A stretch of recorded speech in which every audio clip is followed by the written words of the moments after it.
The goal is to build that pain-free strength for a lifetime. We also, myself and Dr. Attia, right? We've been talking about that LIFTMOR trial. It's not just the muscles that you're targeting, but you're also getting those changes to your bone density. So it's not just about that muscle activation. But again, bigger picture, it's not just about the deadlift. It's really just bending over and picking something up, something we do all day, every day. So it's one of those essential movement patterns, and it's really big picture striving to live that life of fearless, thoughtless movement. That's how they can load the skeletal system the best. Bone's a living tissue, so when we are looking at bone health, that's another huge benefit that we haven't mentioned. It's amazing. He said last night when I was watching that video, he said, we never thought that was possible. And what he was talking about was that we could actually reverse the effects of osteopenia and porosis. Yeah. We just thought with this heavy weightlifting, we could maybe slow the decline, but there's inevitably going to be that decline. And what we've seen is it's just so cool that you can actually increase bone mass no matter your age. Yeah, we've done it. Yeah. To a 60-year-old plus female, came in, osteoporosis and penia, completely gone now. She used to go to Mayo all the time. They're like, don't come back. Whatever you've done, you need to keep doing. And that's without any kind of medical intervention. Right. So that's cool.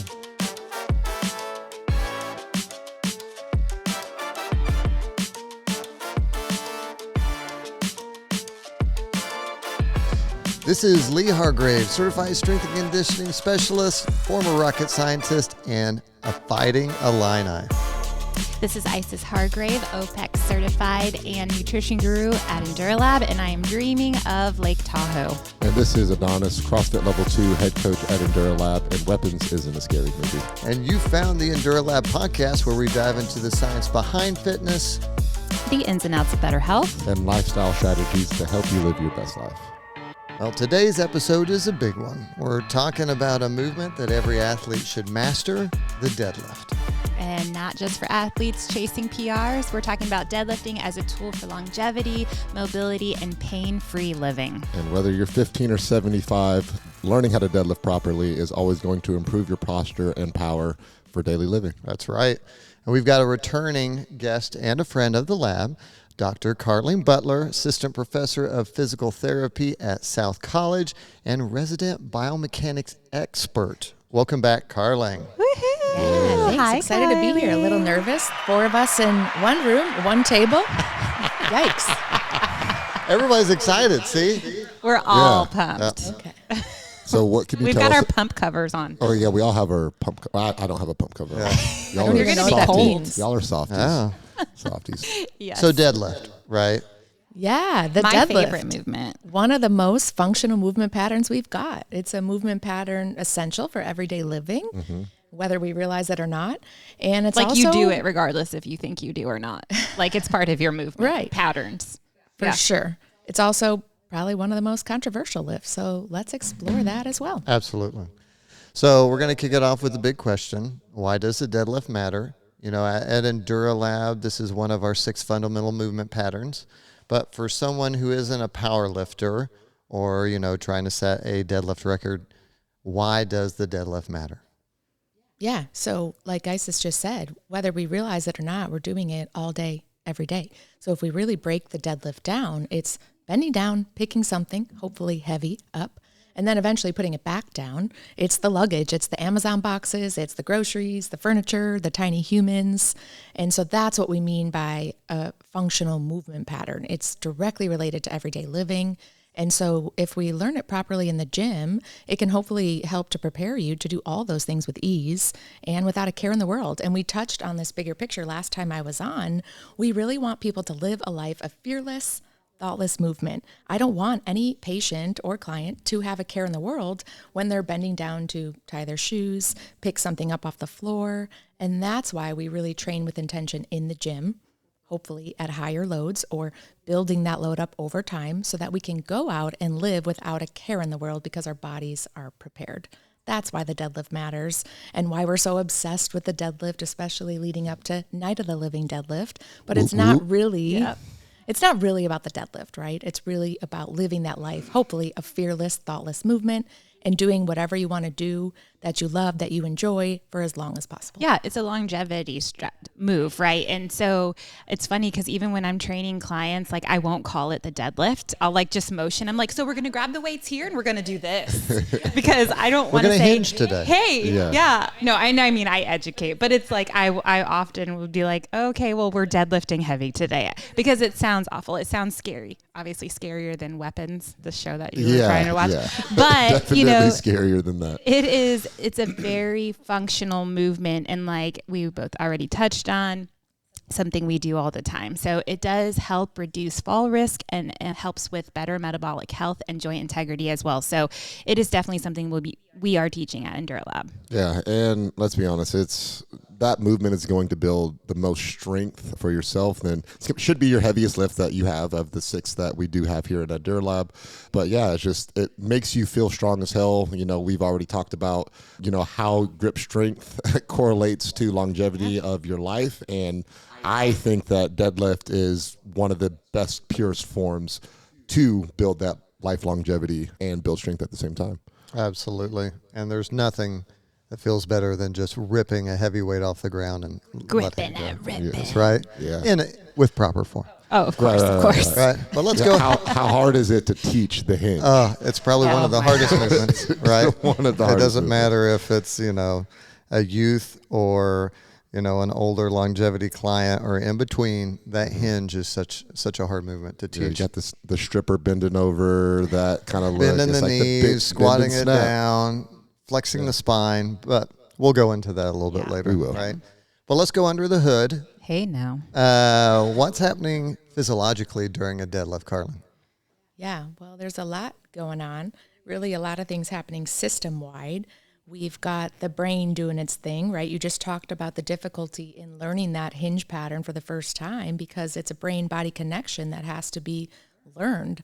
So motor learning has to occur first. And then, of course, there's cardiovascular responses. So there's an acute rise in sympathetic activation. So our blood pressure, our heart rate's taken off. But let's really focus on that muscle activation. And which muscles are activated depends a little bit on the type of deadlift, right? We've got conventional, Romanian, sumo. But in general, we're getting massive posterior chain activation. So that's really activation of the muscles alongside the back of our trunk, our back, our hips, our legs. And so if we really break it down, a little anatomy lesson here, ready? But it's our lumbar paraspinals or erector spinae. And I think that's where people get a little nervous when they're sore the next day. And it's not necessarily back pain, but it's that uncomfortable soreness in those 2 big muscles that run up and down your spine. But that's a good thing. That means you worked the right group along with, of course, there's deeper muscles there too, but along with hopefully your hip extensors, our glute max, hamstrings. If we're doing the hinge pattern the right way, we should be creating tension all down the back of our legs into the hamstrings. And then we've got a lot of other muscle stabilizers. So when we talk about technique and activating, early on, we talk about lat engagement a lot. So the lats help us keep the bar close to our body, which can reduce the stress on the lower back. Our traps are also activated. So after a heavy lifting day, you might even be sore in your upper traps. And that's likely from you doing a good job with some of your stabilizing muscles. And then we can't forget about our grip strength you mentioned. But what surprises most people is that there's actually a decent amount of quad activation, especially in the lower part of the squat, right? It does get a little squatty to get that barbell all the way down to the floor. But I think that's the one that surprises people most. So bottom line is we just have to stop thinking back only when we hear deadlift. It's really a full body movement with widespread muscle activation head to toe. Absolutely. And let's not forget the intra-abdominal pressure as well. So teaching our clients to breathe and brace correctly during the deadlift reduces that spinal loading, kind of creates like an air belt, if you will, and makes it safe and more efficient for movement. Yeah, and I like to call it the movement multiplier. If you train deadlift well, that's going to only improve other lifts across the board, like your snatch, power cleans, clean and jerk, things of that nature. I think that, one of the things that, Carling, you and I have laughed about is the feeling of the low back being fatigued the next day or sore. There's not an athlete that comes in that complains about usually, oh man, my chest, you got me good yesterday. They're happy about that. Or man, my abs are so sore. But if their low back is a little tight, man, I think I overdid it. they're broken. I think I did something. And, you know, it's always going into, as a coach, diagnosing that pain with the athlete and really understanding, well, where is it coming from? Are you hurt or are you injured? Yeah, how are you feeling it? Oh, it's along the side of the spine. Oh, yeah, those are muscles. Yeah, that's, you know, typical to have soreness there. That's a good thing, right? Like you said earlier. Sore but safe. Yep. Yeah. Right. And that scale is hard when you've never worked out before, or maybe you've never lifted this heavy before. Because there's a fear there. There's, Right. which we have a whole other podcast with Carling on. Absolutely. So let's break it down from a coaching perspective on what a good deadlift should look like. We just put out a pretty funny Instagram reel over pet peeves of coaches, but what are some of your guys' points of performance? Let's go 2 to 3. All right. So I would say points of performance, I'd say shin to knee. So we're thinking about from the starting point of the barbell on the ground, trying to, as you're pressing your legs down into the floor, you want to have your hips and shoulders rise at the same time. That slow drive, once that bar gets to the knee, then you want to drive up that's where you want to get that hip extension through. And then that's the knee to hip. So activating that lat, making sure that bar's staying close to the body, chest is slightly, shoulders and chest slightly above that bar, and then getting the hips through. So yeah, I would just say shin to knee and then knee to hip. Okay. Awesome. And kind of adding to that is like those low hips versus high hips. So some people will turn a conventional deadlift into a Romanian deadlift, and so they're not using their legs so the style of deadlift is important. And that tells you how you should set up. And then also proud chest, so no rounding of the shoulders. So I always tell people, like, you know, take your shoulders back and down and then grab the bar. And then the hand placement also. So I love to work grip. And so I'll always say double overhand as long as possible. No straps as long as possible. And then once you start getting heavy, you can use those tools. Right. Yeah, these are all good ones. I've heard a lot of different examples of ways we can activate those lats to take the slack out of the bar before you do anything else. So you can pick your favorite fruit and think about squeezing it between your body and your armpits to really help keep that bar close to your shins and your body. And that reduces the lever arm, which reduces spinal loading. So there's a reason we don't carry our grocery bags out here, you know, not efficient. Unless Same you want thing. a sick shoulder pump. Lateral raises with If the pump cover's off, that's what you got to do. Yeah, so pulling the slack out of the barbell before you even lift it off the ground can help you avoid feeling like you're getting yanked. And then the surprise muscle activation, we talked about how the quads are surprisingly active in a deadlift more than we might think. And so if you think about how you really should initiate the lift with a strong leg drive, driving your feet through the floor, and deadlifts are just not about pulling. And so think about that leg drive early on. Push through the floor. Love that. I love trying to conceptualize the movement for some people. Is like, hey, have you ever used a leg press before, right? Yes. Where you're inverted and you're driving that weight up. They're like, yeah, I have used a leg press. And I was like, you're essentially doing that when you're doing a deadlift, but you're inverted and you're standing up. So it's not necessarily push the knees back. Now I'm in that RDL position and then I'm lifting everything with my low back. It's like I am trying to literally move the floor from underneath my feet down further, and that's going to help you rise yourself up. Yeah. And tension. I think all of this comes down to securing power leaks, right? So shoulders back, not starting the drive, and then letting the shoulders give. So as much tension as you can keep throughout the entire setup, driving the floor away, obviously. And then we'll use, if you come into enduraLAB, we're going to use a movement screen. We're going to look at your hip hamstring mobility, your femur versus torso length, how you are with thoracic extension, etc., to personalize how someone approaches the lift, right? If we see asymmetries or restrictions, we're going to adjust the stance, we're going to adjust tempo, and implement or regress dumbbells or an elevated surface, right? So we're going to meet you where you're at. You can hinge 52 different ways. We're going to find one that works for you.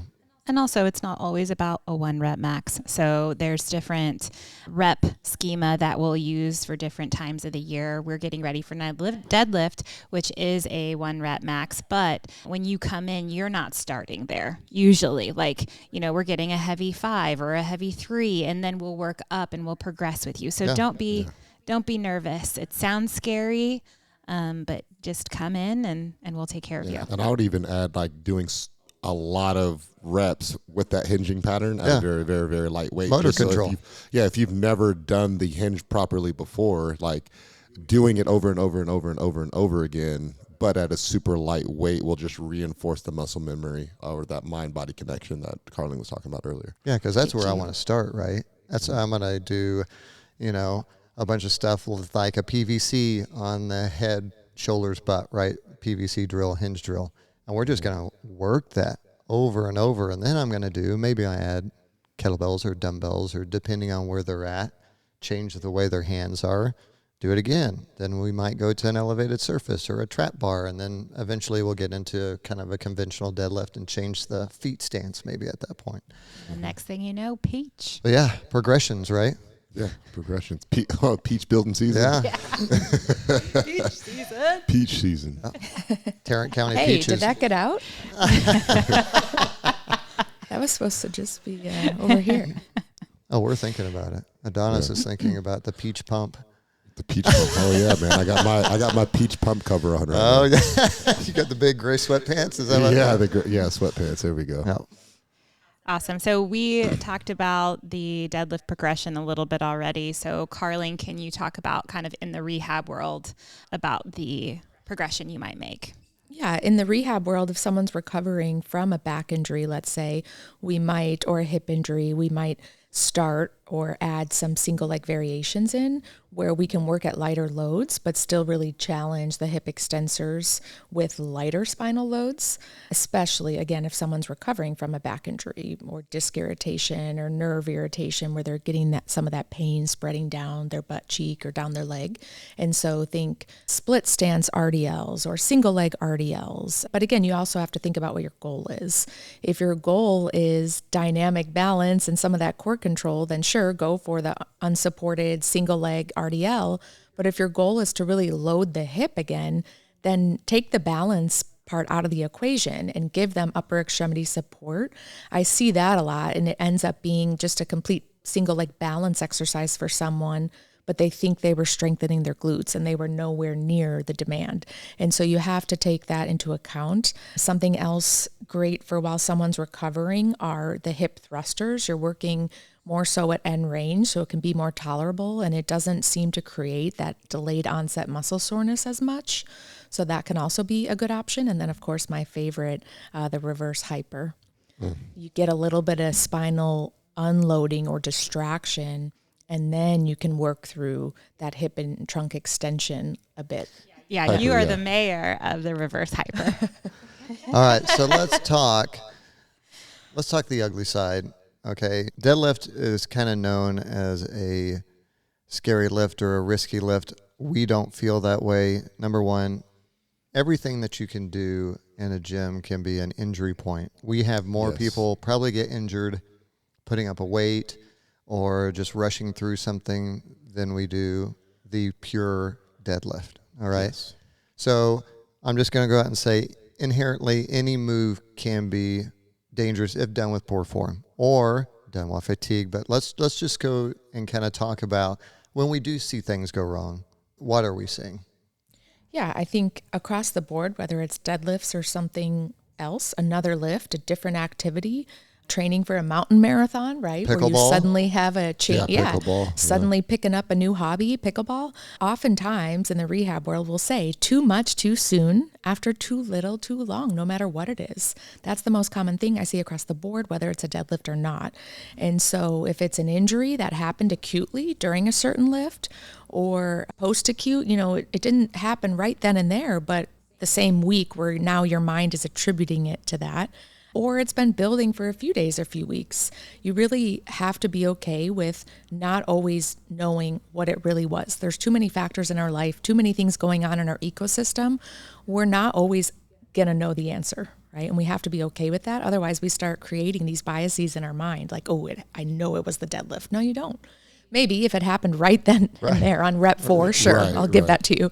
Okay. But when you are going to start picking apart your ecosystem, if we're looking at the training, then ask yourself, what's your training volume been looking like? Because it's often a programming or volume error, training error that we'll call it. also sometimes known as poor decision making or not listening to your coaches. And then every Too now much weight too soon. every now and then it's just unexplained. And again, we have to be okay with that. But really, start there. What's your training volume been like? What's your mobility looking like? What's your technique look like? And that's where you need to have your coach's input and be ready to listen to that feedback. Or I love, taking out your own videos. Sometimes when you see yourself doing something, that's really telling as well. Ask yourself, how did you decide that day how heavy to go? Did you choose wisely? Did you make a data-driven decision off of your previous numbers, or did you just full send it without any data supporting that decision? Susie or Joe beside you, and you decide you're going to try to match them, right? Right. Yeah. That ego-driven decision happens a lot too. And sometimes it's good, right? We might PR, it might turn out okay. But overall, you can't make good decisions with bad data. So use the app. We have the app for a reason, even though you won't see Adonys on the app. No. Right there. Just got him. She got But ya. use the app, log your She numbers, got me. Going off script. and know your numbers, right? Know your body, know your mind, be present. What's your RPE today? Not usually, today. And that's when we try to take into account all of those other factors in our ecosystem that could affect how much you're lifting on a given day. And so be honest with yourself. What's your sleep been like? What's going on in your life that's stressful? Because our mental state really drives our physical performance, and our physical health drives our cognitive function, right? It's a vicious circle. And so, there's a lot going on. There's a big loop that kind of happens there. And I was going to say, don't forget about ego, even though, yes, I sometimes don't put my scores up there. But, if we're speaking about the deadlift, no one's caught me in the weeks that I have put my score up there. I didn't put my score in. But people do want to max out, before they master the movement pattern. And that goes, outside of the deadlift where, that pull-ups or push-ups, bench press, things of that. Any movement, there is a little bit of ego involved, especially if you're getting there with your friends and you see Bob and Susie next to you, they're lifting weight and you want to get after it. And, a lot of the times, and Carlin kind of alluded to this, you got to stay in your own lane, right? You got to know what you are capable of from the previous weeks that if you have been inputting your scores, or just knowing what you are capable of doing that day based upon sleep, rest, eating habits that you've kind of been going through. Being underfueled is a killer, and being fatigued are killers. And when I coach nutrition, that's one of the biggest things. It's like, okay, what did you have for dinner the night before? And if you're lifting earlier, are you fasted right now? Things like that can affect how you lift. And then obviously being fatigued, and that also messes with nutrition. And let's be real, like when you do your 1 rep max, like it's not going to look pretty. It's not going to be the best form, but we're going to try our best to set up for success so that when, yes, you're struggling through that last heavy rep, like it won't be an injury. You'll just be going really hard, but it's not pretty. Yeah, and I think, a lot of it comes down to, like you said, stay in your own lane, checking in where you're fueling, where you're fatigued, is understanding that RPE changes day to day. Yeah. So day to day, week to week, hour to hour, if I say RPE 7 to a client, that should be different day to day, right? Some days you've got a lot of sleep. You nailed your nutrition the day before. Your hydration's on point. You've been resting. You hit, all your recovery practices. That RPE 7 that day is going to be heavier. It's not, but it's going to feel the same as an RPE 7 on a day when you're fatigued, but that's just going to be a lighter load. So I think just people understanding, we have a culture of numbers and trying to relate one week from the other, and we have to be progressing. And so it's very difficult when you're in that mindset. And so people always ask us, we'll say, hey, today's an RPE 7. Well, what is that? Yeah. What is that off my 1 rep max? Well, I don't know. Like, how do you should have a couple reps in reserve. So how does it feel at this? Don't worry about it, right? How does it feel? Yeah. And that's where, athletes you have to take accountability for yourself in that moment of like, hey, you have to know these things. But also, even if you're going off a percentage-based work, like just because your workout has a percentage or you're supposed to be doing that percentage, like you don't have to do that if you don't feel like it. That's why RPE in those situations might be a little better than going off of percentage work. Like RPE 7 would be comparable to 70%, but like if you don't feel like you can hit that number at 70%, dial it back. Yep. Yeah, that's a good point, Lee. We want to use data to drive our decisions overall, right? Especially when we have a bank of that data for months and years. But they even just created a new term. Now I don't know. It should have been our new vocabulary term today, but I can't remember what it is. Speaking of all the wearable data, of how it can also be detrimental. Oh, absolutely. Especially if you're much. hyper-focused on it. And so that's a good point, kind of a counterpoint to what I said. In general, we want to use data to support our decision-making, our training volume, all of that, but also try to recognize if you're taking it too far, whether it's your wearable, the app, because it is a real Well, thing. data is data, right? It's either objective or subjective. So that's what I think about when you say data. Like, what data input are you giving yourself? Yep. And wearables, we could go into that. But I mean, one of the biggest things that we see is someone wakes up, they felt great night's sleep, they look at their score and it sucked, and all of a sudden they're fatigued. I will raise my hand, and I have done that before. Oh, yeah. It's like, So- oh, man, I slept like crap. Now I'm tired. Although you felt Yep. good until Yeah. you saw your data, right? Right. And I would add, as far as all of these things going in as, common faults, it's watching Instagram. And that's for our young athletes, especially TikTok, Instagram, social media. All these fitfluencers doing some really unsafe hinge patterns, Yes. asymmetric load on top of a BOSU ball, and someone's, banded laterally and someone's hitting you with a medicine ball on the side of the head. So that's very functional, right? No, it's not. Our goal is to really simplify the movement and then go out and apply it. If I want to get better at a sport, I need to be practicing my sport, right? Also understand that these professional athletes that I'm looking at have put in years of the basics, right? And that goes from the skill in your sport to inside the gym, right? So our goal at enduraLAB is obviously pain-free science-backed strength training and programming. You should leave the gym always feeling stronger and healthier, not broken. Okay, Yes. so just in this general feel of how am I doing, if you're leaving the gym feeling good, you're doing a good job, right? Right.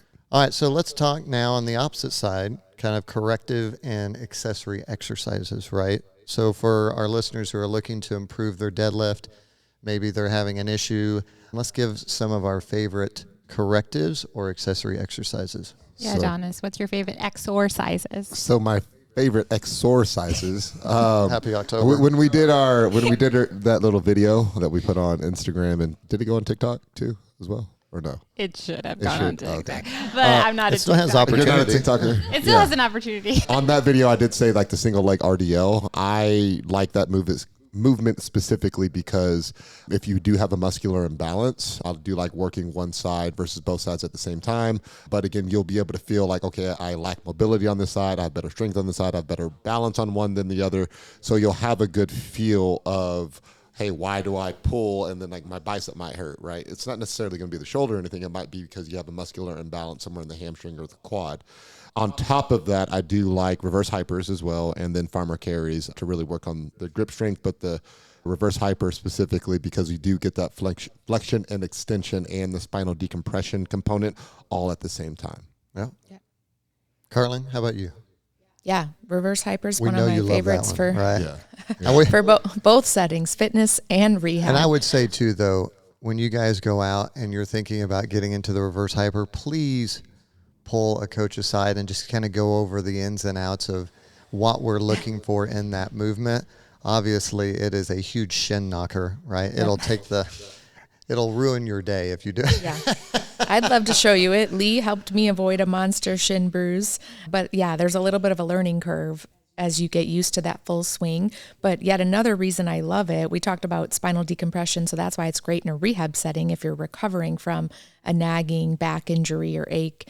But it also allows you to move through a unique pattern that you can't really replicate easily in other ways. So when we're doing the deadlift, our feet are planted on the floor and we're kind of moving the trunk on our legs, right? The reverse hyper allows you to do the exact opposite. Your trunk is stabilized and allows your legs to kind of swing through a pretty good range. So you're getting that posterior chain activation in a novel way. And then, of course, it's kind of an isometric at the top for your back paraspinal muscles again, where you pause before you go back down. So it's just kind of a fun swinging movement that's That's pretty novel compared to the other options we have. And then really, I want to touch here on neural mobility or nerve glides, because when we talked about what's happening in a deadlift, I didn't give any attention to our nervous system in terms specifically of our peripheral nerves, the nerves that branch off from our low back nerve roots, okay? And so you might hear these exercises called nerve flossing or nerve glides. And we always talk a lot about joints and muscles, but we don't give our nervous system enough attention or credit for all the amazing things it's doing consciously and subconsciously as we're learning that movement pattern. But then also as we're putting tension on our posterior chain, that tension includes putting tension on the nerves, not just the hamstring muscles. And so if you have a nagging pain that kind of shoots or gets you through your butt or your leg, it's possible that there's some nerve irritation. And that's when some of these nerve glides, slides, flosses can help clear that up. So that's another great one too. It's not always just a tight hamstring. A lot of times it's a sensitive nervous system, and we can desensitize it if you know that's the issue. Right. Issue in your tissue. That's right. Issue in the tissue. But not always a tissue issue. That's right. Sometimes it is. You can get got, but sometimes you gonna get got. Yeah, absolutely. All right, Isis, how about you? I suggest core work. So a lot of times just working the opposite side of your body, so your core. I love dead bugs, slow glute bridges. I also suggest cat-cows and banded hip distractions as well. And I'm going to train the spine and flexion. So I'm going to say back extensions, which is different than a hip extension, people. So watch and make sure you're doing that correct, or even a Jefferson curl or a banded sit down is what I call them. I love those. Also love an RNT deadlift where the band is trying to pull the bar away from you, so it increases that lat tension. And then loaded carries.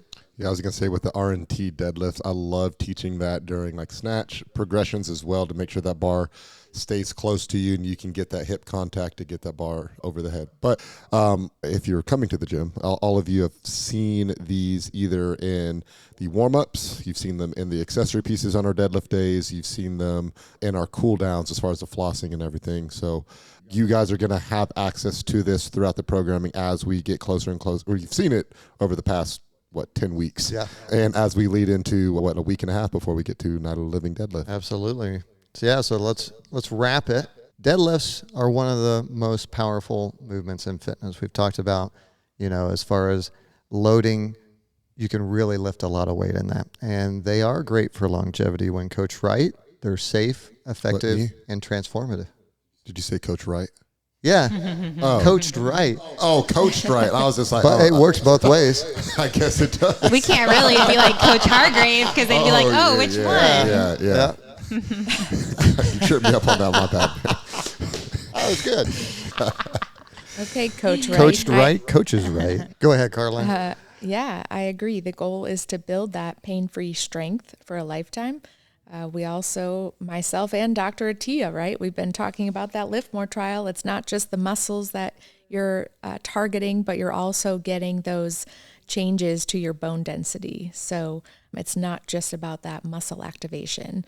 But again, bigger picture, it's not just about the deadlift. It's really just bending over and picking something up, something we do all day, every day. So it's one of those essential movement patterns, and it's really big picture striving to live that life of fearless, thoughtless movement. Yeah, I will say too, on that aspect, when a lift that you can lift the heavier weight, when you talk about osteopenia, osteoporosis, that we go to it.